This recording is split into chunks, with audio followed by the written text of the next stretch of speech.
Y en el momento en que los bancos cerraron el grifo de crédito, esto que he explicado hasta ahora, y que era una crisis estrictamente financiera, se convirtió en una crisis económica general. Porque sin crédito la economía no funciona. Ni por parte del fabricante vendedor, ni por parte del consumidor comprador. El fabricante vendedor, ¿qué hace? 20. ¿Cobra al contado? No. Cobra con una letra 30, 60, 90, 120 días. Pero va con la factura al banco y dice, oye banco, acabo de vender esto. Dentro de 30, 60, 90 días me lo pagarán. Y el banco dice, pues mira, a cambio de un tipo de interés, te lo descuento, te lo avanzo hasta dentro de 3 meses. Tú recibes este dinero y puedes hacer una segunda y una tercera venta. ¿Que no te dan este dinero? Difícilmente harás la segunda y seguro que no harás la tercera venta. Si no hay crédito, el vendedor no vende. Y el comprador lo compra. Si yo he de comprar esta botella de agua, probablemente la compraré al contado. Pero si yo he de comprar un coche, si yo he de comprar un piso, o incluso si yo he de comprar un frigorífico, o me dan crédito, o no hay coche, no hay piso, no hay frigorífico. Sin crédito, el vendedor no vende y el comprador no compra. Y cuando en una economía el vendedor no vende y el comprador no compra, ¿cómo llamamos a esta situación? Crisis. Exactamente, crisis. ¿Y cómo responden las empresas a esta situación de crisis? Con una actuación que todos conocemos y que se resume muy bien en un acrónimo llamado ERE, Expediente de Regulación de Empleo. ¿Que no hay trabajo? Gente a la calle, inmediatamente. Es verdad que hay empresas que hacen ERE porque no tienen una alternativa. Están tan atrapadillas que no pueden sobrevivir y presentan disminución de plantilla. Pero hay otras empresas que hacen ERE con una cara dura impresionante, porque no tienen ninguna necesidad de hacer ERE y las hacen. Les voy a explicar 2 ejemplos de 2 empresas que actúan en Cataluña y que tienen unas mejillas de cemento cada una de ellas. La primera, SEAT. SEAT, hace 3 años, hizo un expediente de empleo y puso en la calle a 5.000 personas. He de decirnos la verdad, que en los últimos meses las está reactivando. Pero en aquel momento puso en la calle a 5.000 personas. Muy bien. ¿Por qué? Bueno, porque dijo que perdía dinero. Fui a mirar el balance y efectivamente SEAT, el expediente fue del 2009, en el año anterior, en el 2008, SEAT había perdido dinero. Con lo cual aparentemente quedaba, digamos, contestado el hecho de que hiciera este expediente. Pero tuve una curiosidad. Esto era en el 2008. En el 2007, en el año anterior, ¿qué había sucedido? No, en el 2007 SEAT había ganado dinero. Y en el 2006 había ganado dinero. Y en el 2005 había ganado dinero. Y en el 2004 también. Y en el 2003 también. Y en el 2002 también. Y en el 2001 también. Y en el 2000 también. Y en el 99, 98, 97, 96, 95, 94, 93, 92 y 91, porque me cansé, desde entonces iba ganando dinero siempre, siempre, siempre. Calculé que en los últimos 5 años de actividad SEAT había ganado tanto dinero, antes de que llegara este último 2008 fatal, que si sumabas los beneficios de estos 5 años anteriores al 2008 y los dividías por el número de trabajadores que tenía SEAT, cada trabajador de SEAT había aportado a SEAT un beneficio de 1,5 millones de euros. No que cada trabajador de SEAT hubiera ganado 1,5 millones de euros, esto es evidente que era imposible. ¿Qué podía ganar un trabajador de SEAT? 20, 25, digamos 30.000 euros al año. 30.000 euros al año multiplicado por 5 años, un trabajador de SEAT había ganado 150.000 euros. Pero le había hecho ganar a SEAT 1,5 millones de euros. Entonces un trabajador que le haces ganar a SEAT 10 veces más de lo que ella te está pagando, viene un primer año con malos resultados y respuesta, le patitas a la cara. Y no solo esto, sino que automáticamente a la SEAT se presenta a la Generalitat y le dice, oye Generalitat, acabo de poner a 5.000 personas en la calle, pero me quedan 9.000 en plantilla. ¿De verdad que me das dinero o estas 9.000 seguirán la misma suerte? Y ya tienes a la Generalitat poniendo dinero que es nuestro, que es dinero público, para salvar a la SEAT. Otro caso peor todavía, peor, Nissan. Nissan no ha perdido dinero en el último año. Nissan lleva ganando cantidades inconmensurables de dinero. Tampoco es que haya puesto gente en la calle, pero les acaba de hacer una encerrona. Ha dicho a sus trabajadores, los sindicatos han firmado el acuerdo, excepto comisiones que se ha negado, que en los próximos 4 años no les subirán ni un solo euro en su salario. Lo cual el primer año es grave, el segundo más grave y el cuarto año gravísimo. ¿Por qué Nissan pone esta condición a sus trabajadores? ¿Es que pierde dinero? ¿Qué va? Gana. He calculado que no en los últimos 5 años como sea, solo en el último año, Nissan, si cogías los beneficios y los dividías por el número de trabajadores, cada trabajador de Nissan había aportado a Nissan un beneficio de 500.000 euros en un solo año. Tú eres trabajador de Nissan, le haces ganar medio millón de euros en un año, ¿y cómo te da el premio? Diciendo que en los próximos 4 años no te subirá el salario. ¿Y por qué? ¿Qué razón da Nissan? No puede ni tan solo argumentar que pierde dinero. No, la razón la dio con una caradura impresionante. Nissan dijo que si en lugar de tener la fábrica en Barcelona la tuviera en Sudáfrica, por cada trabajador ganaría 800.000 euros al año y no 500.000. Esto es la absoluta perversión y el Estado no dice nada, ni el Poder Judicial persigue a los directivos de Nissan, que es lo que debería hacer. De esta manera nunca saldremos de la crisis. Es impresentable. Y mientras tanto, cada una de las empresas va haciendo su expediente y el número de parados va subiendo. ¿Hasta qué nivel ha subido? Todos lo sabemos. Estamos rozando más o menos los 5 millones de parados en España. ¿Podemos proteger a estos 5 millones de parados? Y protegerles significa darles seguro de paro, darles protección social, etc. Es muy difícil, porque proteger a 30.000 personas se puede hacer. Proteger a 5 millones es casi imposible. A no ser que se hiciera algo que me vino a la cabeza, y por tanto es una mala idea si es mía, pero que se me ocurrió. Una universidad que funciona en Barcelona y que se llama Pompeu Fabra, a través de su Facultad de Economía, elaboró hace unos meses y presentó un estudio sobre el fraude fiscal en España. Lo calculó, lo estimó y dijo: el fraude fiscal en España supone cada año 80.000 millones de dólares.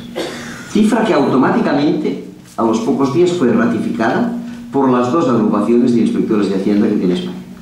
Dijeron: sí, nosotros también calculamos que el fraude supone 80.000 millones de euros en España.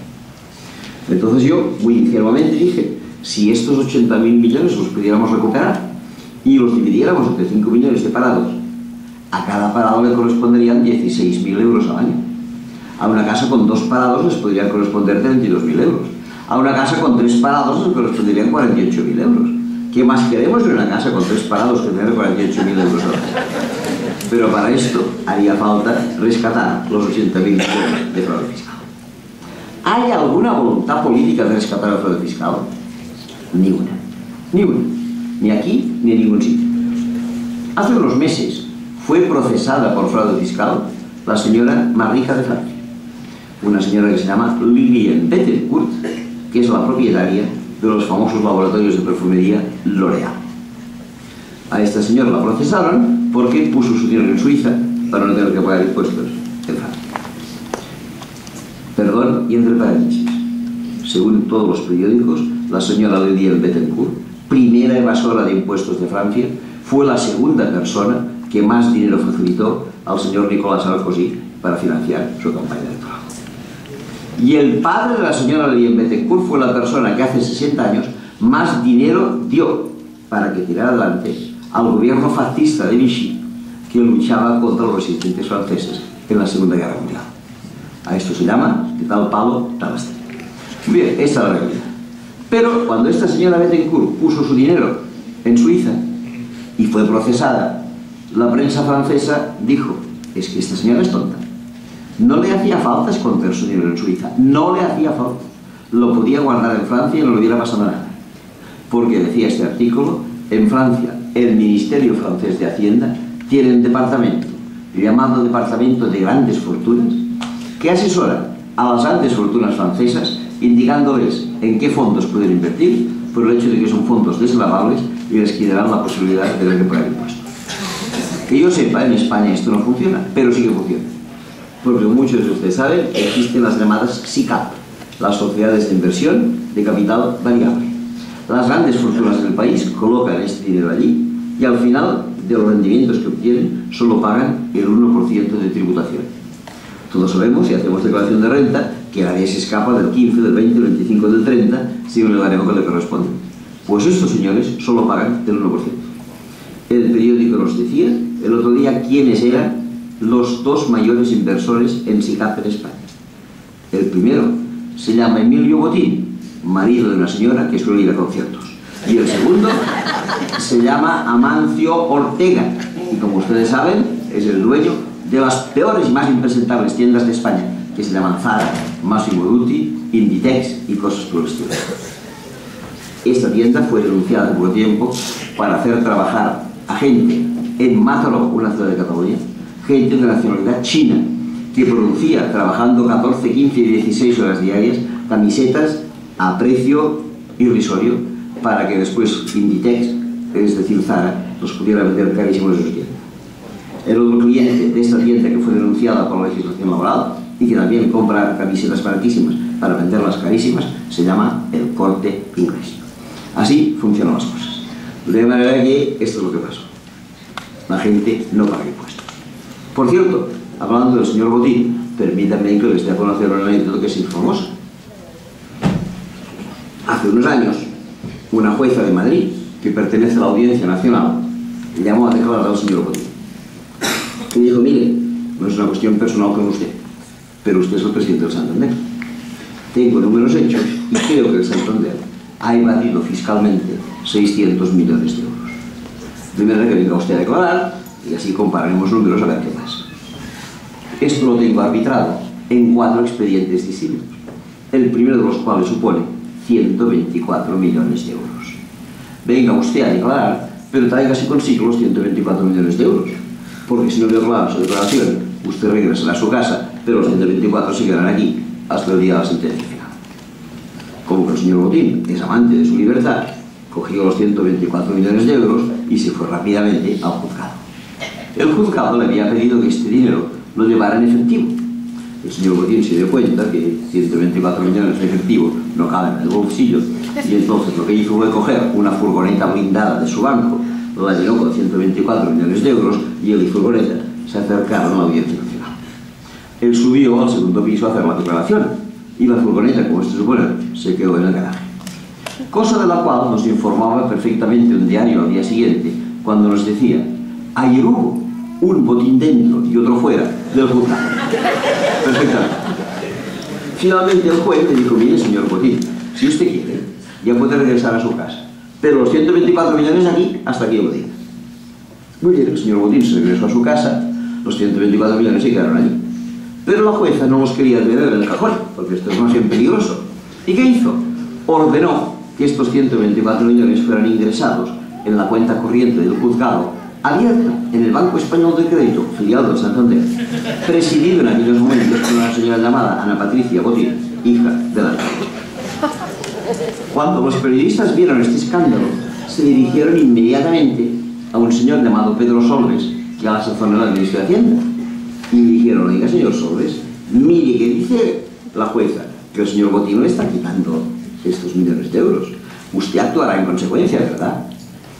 Y el señor Solbes dijo: yo no, si el señor Botín es amable, es simpático, es amigo entrañable, es buena persona, es cordial, no sé cuántas cosas más. ¿Por qué el señor Solbes hablaba tan amigablemente del señor Botín? Es que su amigo no, ni lo sé, que me interesa. Pero el señor Solbes era en aquel momento el responsable económico de todo el partido político. Y todos los partidos políticos saben, especialmente lo sabe su responsable económico, que han de estar en buena relación con los bancos. Porque por lo menos una vez cada 4 años, es decir, cuando hay elecciones, deben llamar a la puerta de los bancos para que les facilite el dinero con el cual financiar su campaña electoral. Y cuando el presidente del gobierno dice elecciones a la vista, ya tienes inmediatamente a los responsables económicos de los partidos políticos que empiezan una especie de vía crucis a ver de dónde sacan el dinero. Y este vía crucis tiene unas estaciones claramente definidas. Primera estación, Banco de Santander. Segunda estación, Banco de Bilbao. Tercera estación, La Caixa.